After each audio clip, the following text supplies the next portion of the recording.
প্রিয় বন্ধুরা, একটা ভিডিও না বানায় পারলাম না। দেখুন, বাঙালি বাঙালিই হয়। এখানে ব্যারিকেড দেয়া, তারপরে দেখেন এই জায়গাটা কেটে মানুষ কিভাবে রাস্তা পারাপার করতেছে। যে কোনো মুহূর্তে দুর্ঘটনা ঘটতে পারে। এটা কিন্তু বাংলাদেশের অন্যতম একটা রাস্তা, এশিয়ান হাইওয়ে রোড। হ্যাঁ, এখান থেকে যে কোনো ধরনের যাত্রী মানে লোকজন এখান থেকে হাঁটাচলা করা নিষেধ। কিন্তু দেখুন এখানে কি একটা অবস্থা, কি একটা বিশৃঙ্খল পরিবেশ। দেখেন মহিলারা পর্যন্ত এই যে এখানে কেটে এই যে রাস্তা দিয়ে কীভাবে অবাধে যাতায়াত করতেছে। হ্যাঁ, এখানে যে কোনো মুহূর্তে একটা বড় দুর্ঘটনা ঘটতে পারে।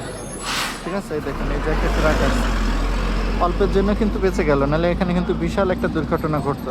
দেখুন কি একটা বেদিকেস্ত অবস্থায়। দেখেন এই রাস্তা কিন্তু এরকম বড় বড় ট্রাক চলে। হ্যাঁ, তাও মানুষের ভিতরে কোনো সচেতনতা নেই। এই যে দেখুন কীভাবে, এই দেখুন দেখছেন এই রাস্তায় গাড়ি কিন্তু 100-150 তো চলে হয়েছে, অথচ দেখেন কীভাবে অবাধভাবে পার হচ্ছে মানুষজন। এটা দেখে সত্যি আমি হতবাক হয়ে গেলাম।